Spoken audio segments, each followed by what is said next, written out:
আজ আর লুকিয়ে না, উজানকে সত্যি বলেই ওর সামনে দিয়ে দুজনে চললাম বিয়ে বাড়ি। উজান তো জানে মা না থাকলে ঠাম্মি অনেক ফোন দেখতে দেবে, তাই এমন সুযোগ আর হাতছাড়া করলো না। রাজি হয়ে গেছিল বাড়িতে থাকার জন্য। সবুজ পাঞ্জাবি পরা মেয়ের বাবা উজানের বাবার পরিচিত বন্ধু গোত্রীয় বলা যেতে পারে। তবে বিয়ের কোণে উজানের ভীষণ বড় ফ্যান। উজানকে আনিনি বলে বেশ রাগ করছিল।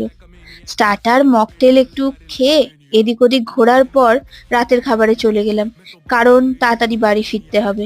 স্যালাড, রায়তা, পাস্তা, পনির, লাচ্ছা পরোটা, আর ছিল ফিশ কাবাব, যেটা প্রথমবার খেলেও অসাধারণ ছিল। আর তারপর ছিল মাটন, যেটা আমি খাই না।